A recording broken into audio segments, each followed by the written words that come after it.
আমরা যদি সুযোগ না পাই, এরকম পলিটিক্যাল অ্যাক্সেস যদি না পাই, এই ফাইন্যান্সিয়াল অ্যাক্সেস যদি না পাই, এই সি সুইট অ্যাক্সেস যদি না পাই, তখন কিন্তু মানে এই যে পলিসিজ ইমপ্লিমেন্টেশন, যে আচ্ছা ঠিক আছে আমাদের আমাদের দৃষ্টিভঙ্গি কি, আমরা যে পার্সপেক্টিভ দিয়ে কাজ করবো, ওইগুলো কিন্তু হয় না। আপনি যে বললেন সুন্দরভাবে যে আচ্ছা ঠিক আছে তাহলে রোড ম্যাপ এগুলো কিভাবে হবে, যদি নারীরা না থাকে পলিসি বানানোর সময়, তাহলে কিন্তু পুরোপুরি আমরা জানতে পারবো না। এই জন্য পলিটিক্যাল পার্টিসিপেশন খুবই জরুরি, আই ডেফিনেটলি এগ্রি। কিন্তু পলিটিক্যাল পার্টিসিপেশনের অনেক কিছু দিক দিয়ে, হয়তো কর্মসংস্থানের দিক দিয়ে অনেক ব্যারিয়ার্স থাকে, স্ট্রাকচারাল সিস্টেম্যাটিক ব্যারিয়ার্স, ওইগুলো আমরাই শুধু হয়তো বা বুঝতে পারবো। ফর এক্সাম্পল আপনারা যে বললেন ডে কেয়ার সেন্টার, এখন ডে কেয়ার শুধু একটা খেলনাঘর হলে তো হয় না, সুন্দর একজন ট্রেন যদি থাকে, কয়েকজন ওদের শিফটও লাগবে, বড় একটা জায়গা লাগবে, বুঝতে হবে ঠিক আছে কোন বয়স থেকে কোন বয়স, ওদের খাবারের ব্যবস্থা, ওদের মানে সুস্থের ব্যবস্থা, ওর যদি কারো কোনো জ্বর থাকে, কোনো দনজন বাচ্চা ঠিক আছে কিভাবে সামাল দিতে, এগুলো যদি ঠিক মতো না হয় তাহলে মাদের তো ঠিক মতো কাজ করতে পারবে না, ওরকম সুযোগ নেই।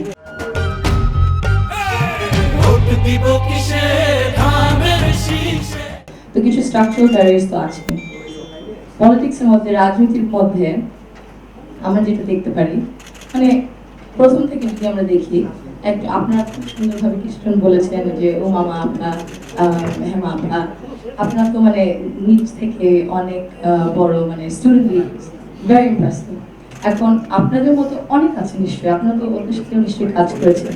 এখন ওদের জন্য যদি আমরা ঠিক মতো না চিন্তা করি, ঠিক আছে স্টুডেন্ট লিডার থেকে, লোকাল গভর্নমেন্ট থেকে ওই পাইপলাইনটা যদি সৃষ্টি না করা হয়, আর ওই পাইপলাইনটা ধরে রাখা যদি না হয়, তাহলে মেরামত করা না হয়, তাহলে তো সুযোগ সুবিধা থাকবে না, ওরকম ভালো ভালো নেত্রীদের ওরকম আমরা সুযোগ দিতে পারবো না। তো ওইটা প্রথমে করতে লাগবে, পাইপলাইনটা সৃষ্টি করতে রাখবে আর ধরে রাখতে রাখবে। দ্বিতীয় পয়েন্টটা হচ্ছে যে এই মেন্টরশিপ আর ট্রেনিং, আপনারা অনেকজন আছেন, অনেক প্রফেশনে খুব বিশিষ্ট, এবং অনেক তরুণরাও আছে, আমরা আপনাদের কাছ থেকে শিখবো অবশ্যই। তো ওই মেন্টরশিপ আর ট্রেনিং প্রোগ্রামটা এই পলিটিক্সে আর সিভিক ডিউটিতে যদি না থাকে,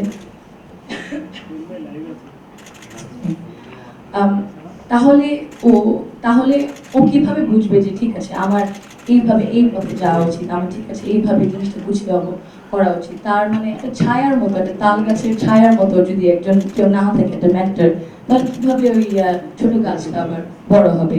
আমরা দেখি পুরুষদের জন্য অনেক রকম সুযোগ সুবিধা থাকে, কিন্তু নারীদেরকে ওইভাবে দেওয়া হয় না।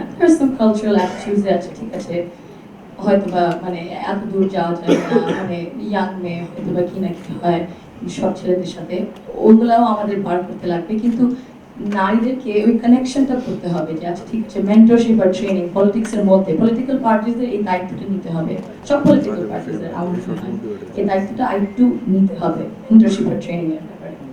আর একটা বড় বিষয় যে ফাইন্যান্সিং এর ব্যাপারে, ফাইন্যান্সিং ও বিরাট বড় একটা ক্যাম্পেইন যদি করতে চান, রাজনীতি যদি চলতে চান, ফাইন্যান্সিং পলিটিক্যাল পার্টিসদের মানে ইকুয়ালিটি তো আমরা জানি সমান সমান, ইকুইটি হচ্ছে বোঝা যে বৈষম্য হয় কিন্তু ওই জিনিসকে ঠিক করার জন্য আরো সুযোগ সুবিধা দিতে হবে।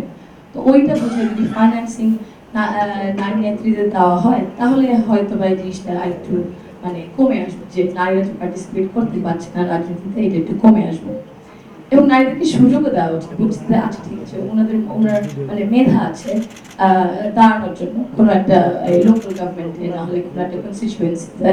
কিন্তু আপনি যে আপনারা কয়েকজন বললেন যে পলিটিক্সটা এক ধরন ভাবে হয়ে এসেছে, কিন্তু কেন আমরা চিন্তা করি না গভর্নেন্সটা কি, আমরা কেমন ধরনের দেশ চাই, ওই চিন্তা করে যদি ওই মানুষদের মধ্যে ওই কোয়ালিটিস থাকে, ওই ক্যাপাবিলিটিস, ওই নলেজ থাকে, কেন সুযোগ দেবো না?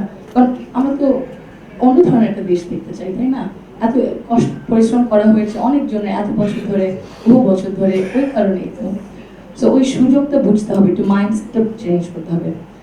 আরেকটা বড় জিনিস যেটা again I think political parties should take more responsibility, নারী নিরাপত্তার দিক থেকে in terms of cyberbullying R physical also safety, the codes of conduct থাকে প্রতিটা পলিটিক্যাল পার্টি, যে আচ্ছা ঠিক আছে যে এই মানে আমাদের আইন তো আছে, কিন্তু পলিটিক্যাল পার্টির দায়িত্ব নিতে হবে, দায়িত্ব যে কোড অফ কন্ডাক্ট সেফটির দিক থেকে, যদি কোনো নারী নেত্রী, স্টুডেন্ট লিডার্স কোনো কিছু হয়, তাহলে ওরা ওদের মানে এই লিগাল নাহলে কোড অফ কন্ডাক্টের মধ্যে ঠিক আছে ভিতরেও যদি কিছু হয়, আমরা দায়িত্বটা নিব যে আমরা ওনাকে প্রোটেক্ট করবো, ওনাকে ওনার পাশে থাকবো, ওনার পাশে দাঁড়িয়ে থাকবো, ছেড়ে দেবো না।